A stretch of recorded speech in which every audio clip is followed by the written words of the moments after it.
This news program is proudly brought to you by Smart Start Breakfast Biscuits and Now Biscuits.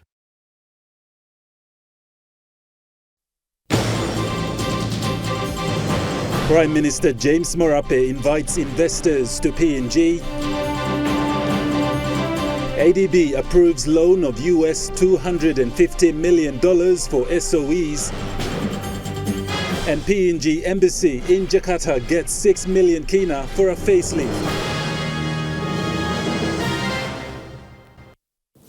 Good evening, this is National EMTV News. I'm Godwin Eki. Thank you for joining us. Prime Minister James Marape has returned to the country this morning after officially opening the mining conference in Sydney yesterday. Upon his arrival, he highlighted matters of importance that he addressed during the opening of the 16th mining conference. Prime Minister arrived on an Australian government jet from Sydney, accompanied by the International Trade and Investment Minister Richard Marrow.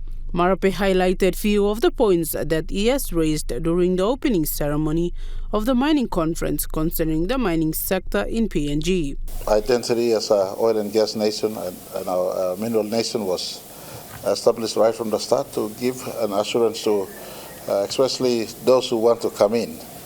That you're very much welcome. We know how to give respect to investors and also to give comfort to existing investors who are in business and who operators, as well as they hold licenses at various stages of various assets in PNG, for them to know that we are a government who give respect to investors making profit and a return on the investment. He further mentioned to the investors about the 5 overdue projects, which are Wafi-Golpu, Piniang, Pasca, Papuan LNG and Porgera mining. For projects that we have been working on as a government in what I label as deep waters, there is no turning back, meaning that we almost at the conclusion of these 5 projects that we've been negotiating with the investors at the various stages of negotiation, at the state negotiating level up at the top, as well as at the sector negotiations at the sector, the mining department level or the petroleum department level. And these 5 projects are... Mr. Marape also announced that they have to make incentives for explorations in the country for investors and those companies that are already here. And so we'll be giving specific incentives to those who want to expand exploration. The current developments of the mining and petroleum we have in our country are developments that are taking place based on exploration data that was already done.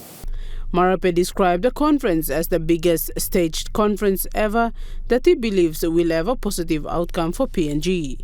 Samantha Solomon, National EMTV News. Following a 3-year hiatus brought about by COVID-19, the 16th PNG Mining and Petroleum Investment Conference has started in Sydney, with Prime Minister James Marape reassuring investors that PNG is a destination to invest in, but urging them to also play a role in developing the country. The event is facilitated by the PNG Chamber of Mines and Petroleum to promote the country to the world, with Chamber of Mines and Petroleum President Anthony Smare saying the future still looks bright for the PNG resource sector, so it will be highly contested. Over 1,000 financiers, exploration companies, government officials, landowners and business leaders attended the first day of the 16th conference in Sydney yesterday. It's been 3 years of uncertainty, but the stakeholders are happy to be back face to face in real time. Papua New Guinea's message to the world is the country has 5 major projects coming up, including the Papua LNG project, Wafi-Golpu, Pasca, the reopening of the Porgera gold mine and Piniang gas. In a packed room, Prime Minister James Marape reassured investors of PNG as a potential destination for investment and development. We have been producing oil and gas since the 1900s. More so, the ever-famous gold rush in Wabulolo is a testament or a case in point in our history with mining and also oil and gas in case some of you think we've been recently an oil and gas nation. Prime Minister Marape says PNG is expecting positive future projections for growth and stands to reach a 200 billion kina economy, but it must include local involvement. And one of my compatriots, then member for Como, they made an important principle statement. They said, ExxonMobil, you take my gas and take my people with you. And we will support everything you do. Take my gas and take my people with you. It wasn't a literal statement of taking people with you, but more so to do with bettering our people's life. The next 8 years, our economy is poised to go past 200 billion in economy. We are working towards that space. Mines and Petroleum Conference's President Anthony Smare says PNG's resource growth is over 30 million kina and is expected to grow with new opportunities for the country. Mr. Smare politely expressed to long-time partners like Australia to continue participating in Papua New Guinea's development, but also highlighted future projects that could include China.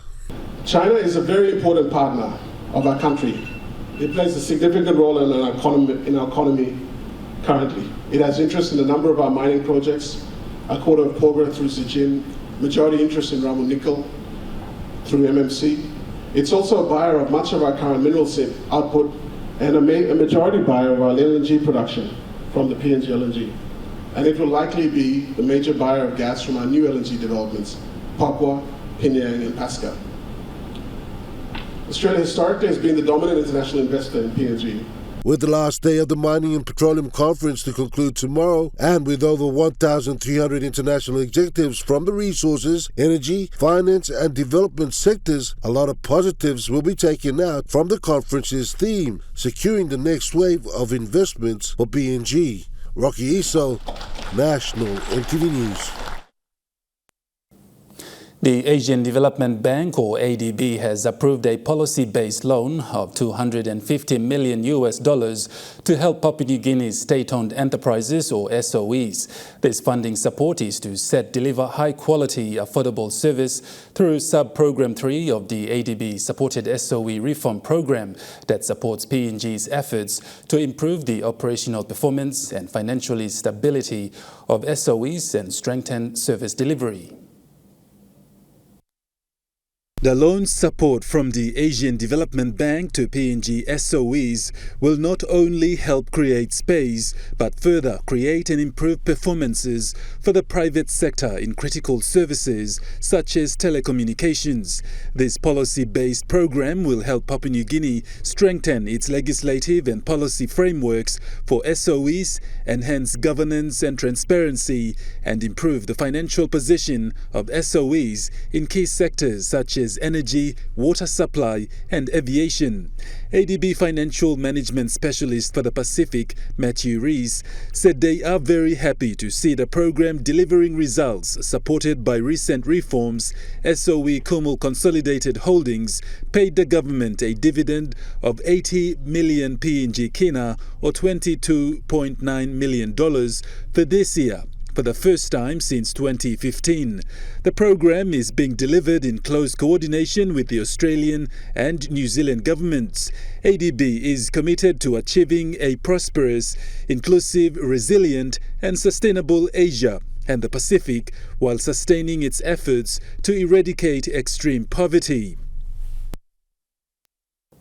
Foreign Affairs Minister Justin Tachenko has announced a 6 million kina allocation in the 2023 budget for the refurbishment of Papua New Guinea's embassy office and all its state-owned properties in Jakarta, Indonesia.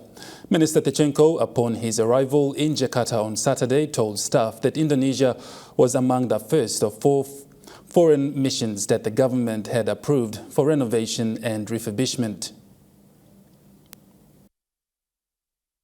Minister Tachenko visited the embassy office and all the state-owned properties in Jakarta while on his way to Bali, Indonesia for the Pacific Forum for Development.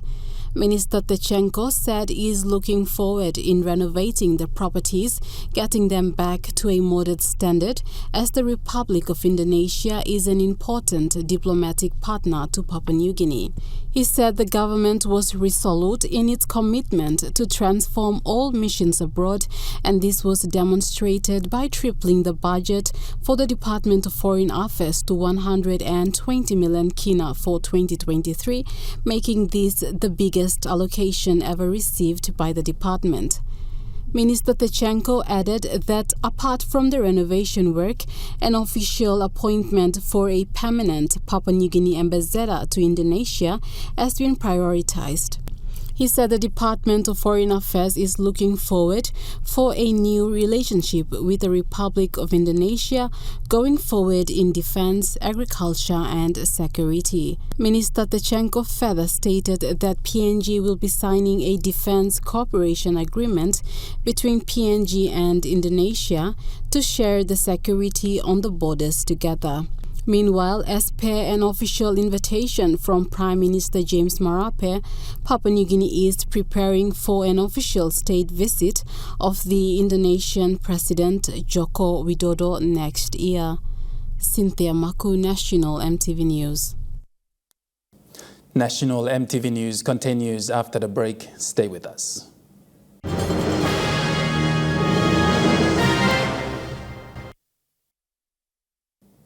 You're watching National EMTV News. Air New Guinea has responded to allegations made by 30 terminated cabin crews who said they were terminated by Air New Guinea due to them failing CASA rules to fly. Air New Guinea said the crews were not terminated but were made redundant in July 2022, and the allegations made are incorrect. These ex-cabin crew members claim to have been serving Air New Guinea for 30 to 40 years and aired their views that the termination given to them by Air New Guinea was harsh and severe. According to Air New Guinea's General Manager Commercial, Paul Abbott, Air New Guinea has confirmed that some cabin crews were made redundant in July 2020 and the allegations made on terminations are incorrect. He said the redundancies were solely a consequence of changes Air New Guinea was forced to make at the start of the COVID-19 emergency, with almost no international flying due to closed borders. The redundancies were fully in line with the airline's obligations in their employment agreements, and all entitlements were paid. However, spokesperson for the cabin crews, Veronica Berra, claimed that they were not made redundant but were terminated by Air New Guinea management with no entitlements given to them. We refute anything that he has said because what he said is not true and can be contested in the court of law. He may not have the proof, but we have proof that these people were terminated or retired for reasons that are in their letters, not for the COVID-19. Berra said they were terminated due to Air New Guinea management claims on them not passing a test given to them and not adhering to a CASA rule.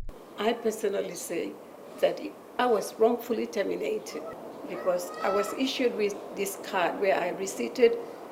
I did the course and I was current online when they did the termination. They are calling on Air New Guinea to clarify to them on the termination letters they received. If this cabin crew had failed, then why were they issued the licenses to fly? The reason they were issued the licenses to fly was because they reset and they passed and were issued the licenses. Without these licenses, they cannot board an aircraft. The crews have gone to the Labour Department and filed a matter with the arbitration tribunal. Air New Guinea was expected to submit a rebuttal to the tribunal for the matter to be looked at, but Berra said nothing has been submitted to date. Cynthia Maku, National EMTV News.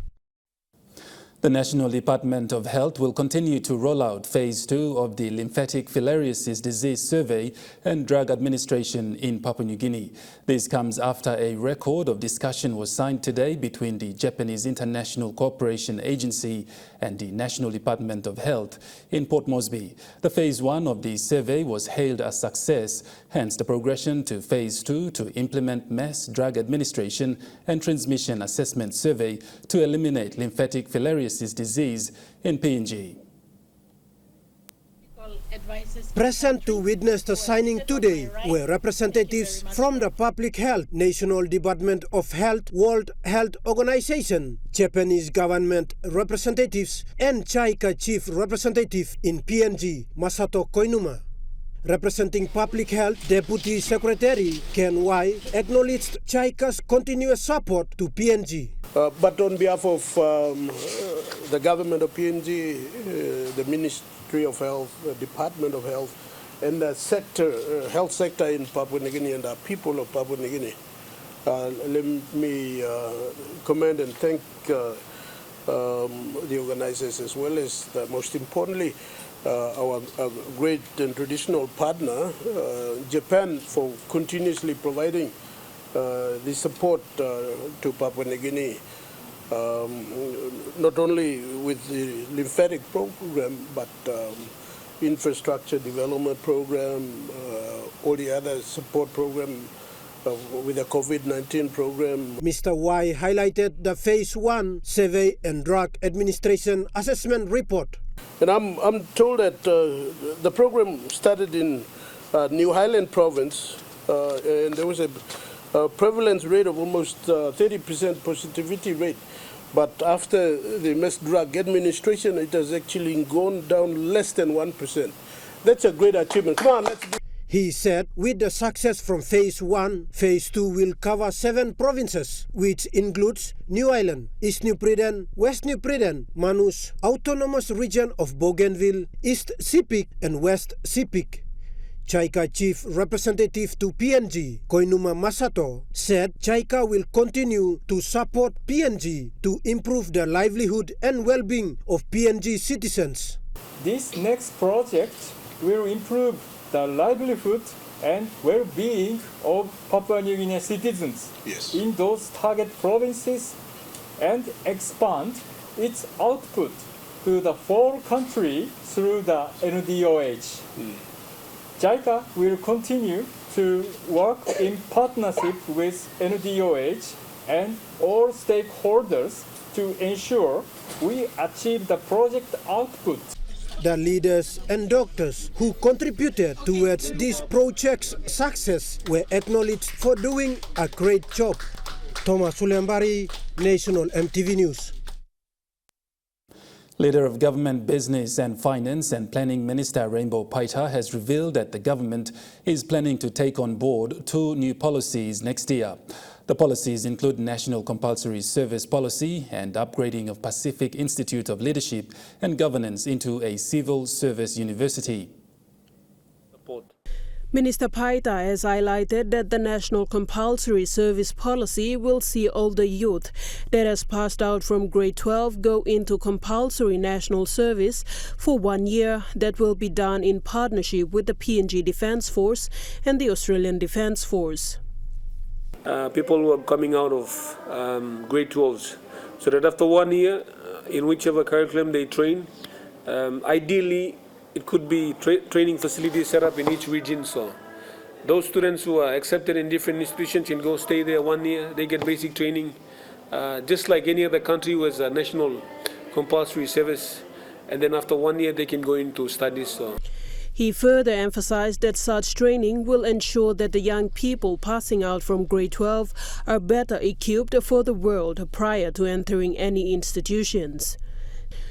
Minister Paita also added that they will be working with PILAG and the public service to identify any possibility to upgrade PILAG to a civil service university. So the policy will work on it next year, so we've allocated some money under public service university. So the idea is develop the policy and curriculum and understand if there is a need for us to establish a standalone university for public service. Now, if you can understand, the public service machinery is quite a big machinery, and sometimes the workforce, the inefficiency in government is always there in our workforce.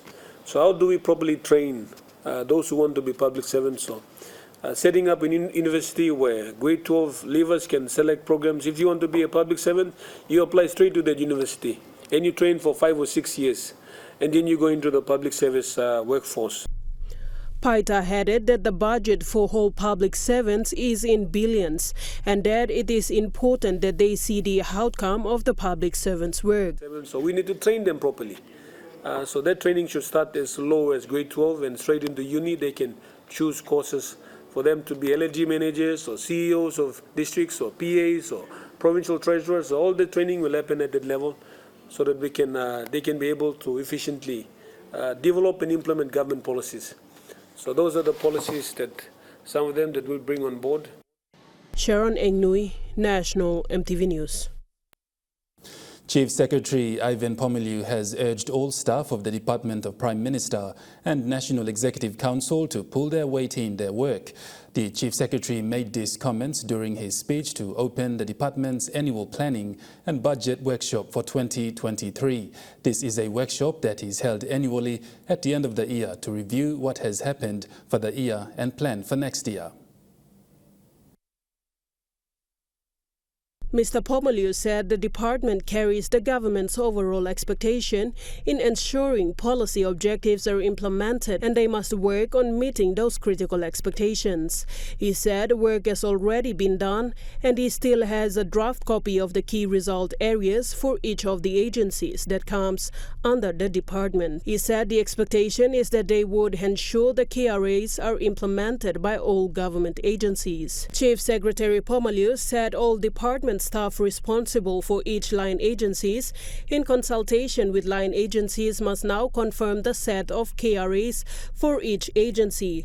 This will ensure it allows them to understand and monitor how the agencies will like to implement activities towards achieving their KRAs and assist them in those processes. He said these confirmed KRAs may have been taken to the National Executive Council for endorsement. Chief Secretary Pomeliu said they are working with the Prime Minister, who is adamant in getting things done and those concerned must pull their weight in their roles. He urged that the department must be on top of all the policy pronouncements made by the government so that work can be done to ensure that those undertakings are implemented accordingly. He also called on the department to make sure that they build efficiency to the day-to-day tasks so that things that need to be turned around urgently are attended to immediately. Sharon Engnui, National EMTV News. Now to the Nest Fund market report. The Kina closed unchanged at 0.2840 in the US dollars in the interbank market. At Bank South Pacific, your Kina was buying 0.2765 US dollars, 0.4096 Australian dollars, 0.2561 euro, 37.38 Japanese yen. Looking at commodity prices at New York closed, gold is trading higher, coffee closed lower, cocoa closed lower, copra closed lower, palm oil closed lower, crude oil is trading higher, copper closed higher. On the stock market, the Dow Jones closed lower, the ASX 200 is trading lower, and the All Ordinaries is trading lower.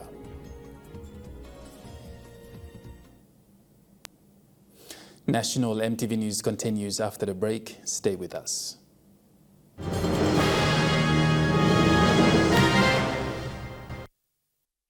You're watching National EMTV News. The External Secretary to the Ministry of Foreign Affairs for India, Saurabh Kumar, has made his first visit to the country this week. The visit is purposely to have Foreign Office consultations with the Foreign Affairs Department here in Papua New Guinea. Secretary Kumar says he had a good discussion with the Foreign Affairs Department yesterday morning and is looking forward to more Foreign Office consultations in the coming years. I had very good discussions this morning. We attach a lot of importance to our relationship with Papua New Guinea, and we look forward to having these Foreign Office consultations between India and Papua New Guinea on a regular basis. Secretary Kumar visited the Center for Excellence in Information Technology inside the University of Papua New Guinea, which was the initiative of the Government of India and PNG. This was what he had to say about the center.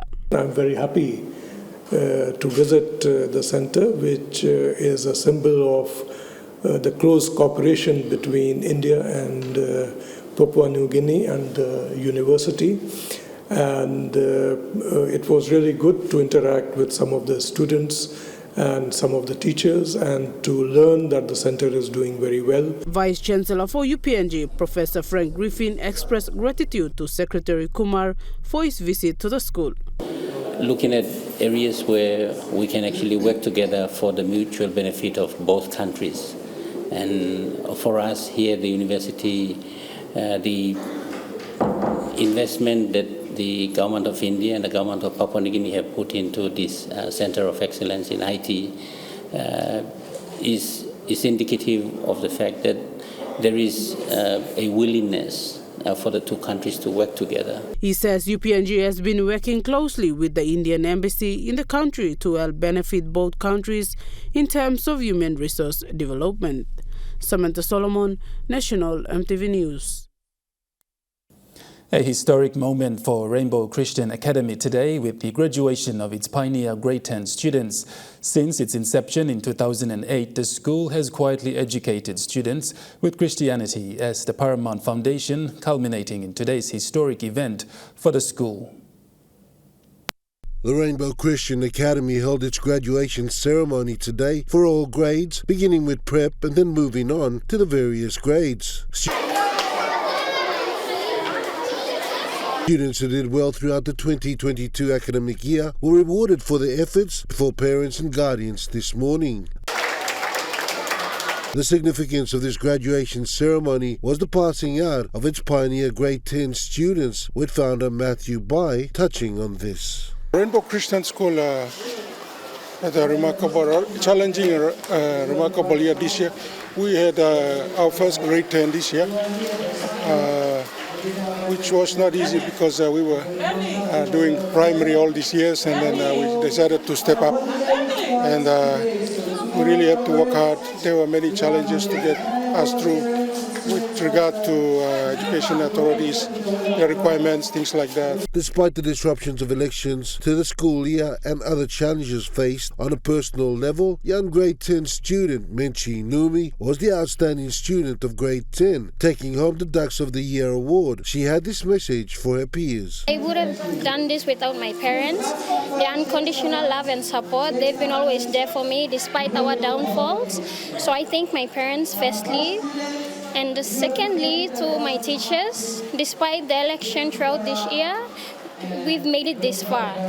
And to all the kids out there at my age, I know there's quite some situations where you would back down at times, but then I encourage you to be strong and to believe in God and always dream big. Yan Menchi's mum, proud and emotional, spoke of the joy of seeing her daughter do well this year. It's been the toughest year for my daughter and I, and Dad as well. We've gone through a lot of silent battles, and I'm surprised, that she's got the Ducks of the Year, and this is actually tears of joy. So thank you. According to the founder of Rainbow Christian Academy, Mr. Bai, for those parents looking to send their children to school next year, parents can visit the Rainbow Christian Academy website or Facebook page. Rocky Iso, National EMTV News. And moving overseas, Russia has fired a barrage of missiles into Ukraine, causing widespread cuts to power and water supplies. From the Ukrainian military, loud explosions were heard, including here in the city of Kryvyi Rih, and now there are widespread blackouts and cuts to the water supply as well. And today's Russian attacks come amid fury from Moscow about a new price cap on Russian oil that's come into place today. That cap of $80 a barrel was agreed upon by Australia, the G7 and the EU, and it's aimed at limiting Russia's ability to fund this war. Russia says it won't abide by the cap, and the Ukraine says it's not low enough, but there's no doubt it's angered Moscow. As well today, reports of explosions inside Russia at 2 air bases where at least 3 people were killed. Those air bases are hundreds of kilometres inside Russia, away from the Ukraine border. The goal of the price cap has always been to ensure that discounted Russian oil continues to flow onto global markets. And even as we limit the energy revenue that Russia is using to fund its illegal war in Ukraine, and so we believe that the cap at this level maintains clear incentives for Russia to continue exporting. This is an unprecedented action that we're seeing right now, and it demonstrates the unity that United States and our allies and partners have. Interesting indoor farming is growing to try to overcome the challenges posed by natural disasters and climate change. With a touch of a screen, staff at TAFE Queensland's Toowoomba campus can control things like water, light and nutrients. So there's a little tablet, you can run the entire farm there. You get alerts every time something's not quite right. Indoor farming is still a young industry in Australia, but recent floods and the uncertainties of climate change are driving increased interest.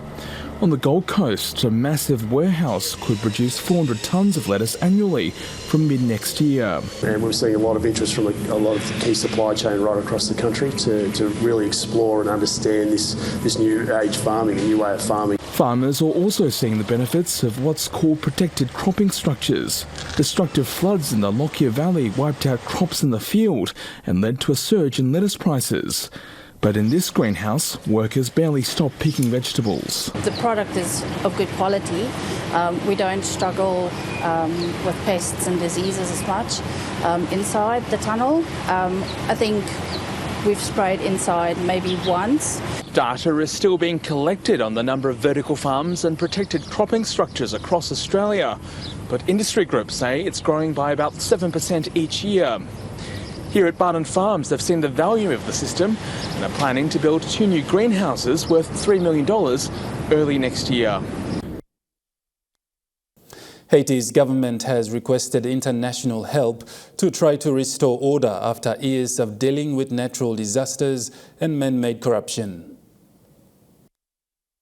Territory in Port-au-Prince, almost as far as the eye can see. But it seems the world isn't looking. And the Haitian capital has become a gangster's paradise. It's morning in a middle-class suburb. Minutes after a shootout, a show of force by the police.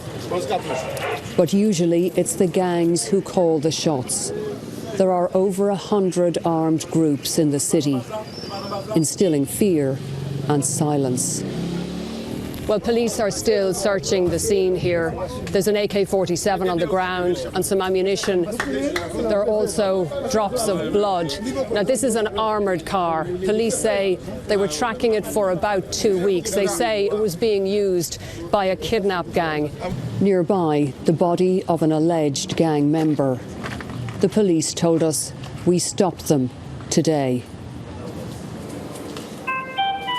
Across town, Francois St. Clair has just been patched up at a trauma hospital run by Doctors Without Borders. He saw gunmen holding up 2 cars in front of his. When he tried to get away, he got a bullet in the arm. Have you ever thought that the violence is so bad here that you would like to leave Haiti? Oh, 10,000 fois. 10,000 times, he tells me. I can't even call my mum to tell her what happened to me because she's getting older. National EMTV News continues after the break with Trukai Sports. Stay with us.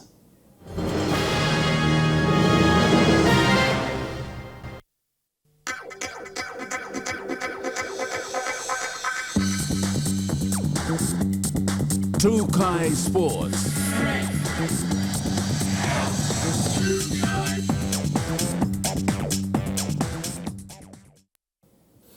Welcome to Trukai Sports. The PNG national soccer team has announced a 26-member train-on squad for the Lakatoys yesterday, appointed by head coach Spencer Priya. Following this announcement, PNG Football Association General Secretary Pius Letenge shared his thoughts with EMTV on the train-on squad. Prior to the selection of the Lakatoys final squad, a 2-day trial session was held at the PNG Football Stadium under the watchful eyes of head coach Spencer Priya to oversee their performances before selecting the squad.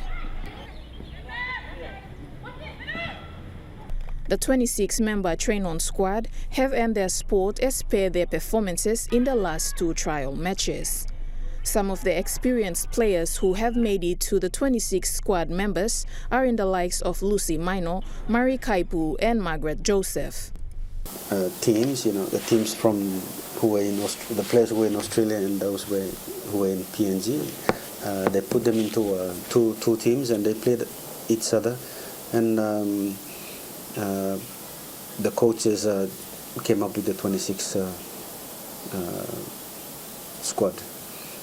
Unfortunately, some of the girls who were in the winning team in Fiji had to be omitted because of the performance during that match.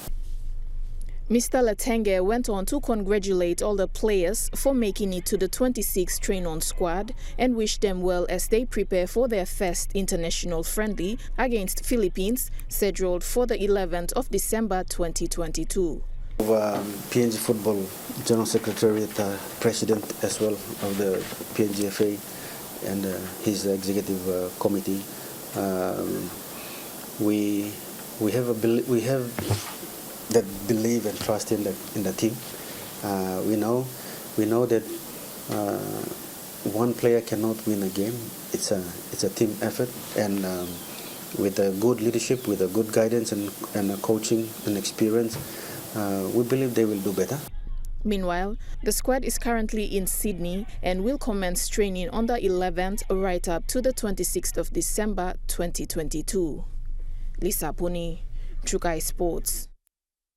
The 2022 Snacks Nines will kick off on Thursday at the Lae Rugby League Oval in Lae on the 8th of December 2022. The tournament will run for 4 days and the presentation will take place on Sunday, the 11th of December, right after the final matches are competed. For this season's Snacks Nines tournament, a total of 40 teams will be vying for the top spot. The competition will officially commence on Thursday, the 8th of December 2022 and will be staged at the Lae Rugby League Oval in Lae. The participating teams originate from all the 5 Highlands provinces, including Madang, East and West New Britain provinces, and Port Moresby. There will be 8 pools consisting of 5 teams. The top 2 teams will advance through, while the bottom 3 will bow out of the tournament.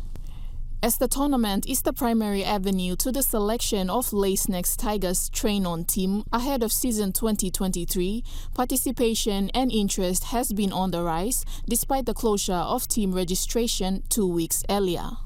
Lisa Puni, Trukai Sports. Trukai Sports continues after the break. Stay with us.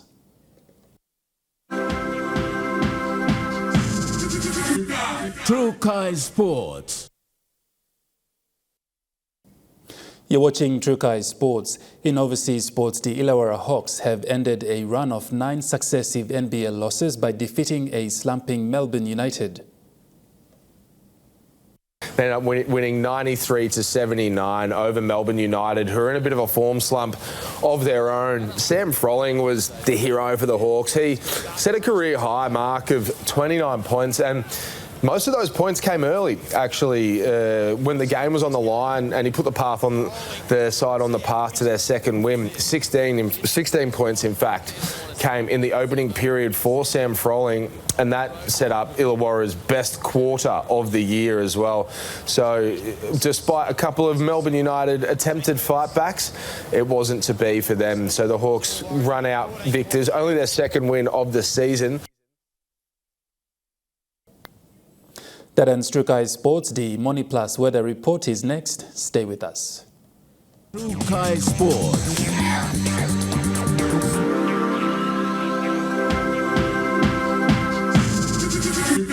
through Kai Sports. This weather update is proudly brought to you by MoneyPlus, with you always.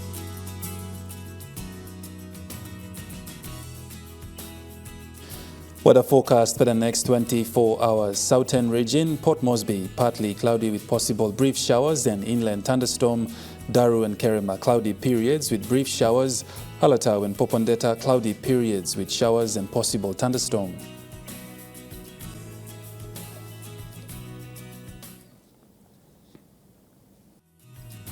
The weather update was proudly brought to you by MoneyPlus, with you always. And that wraps up the news, sports and weather for Tuesday, the 6th of December, 2022. From all of us here, pleasant viewing. Bye for now.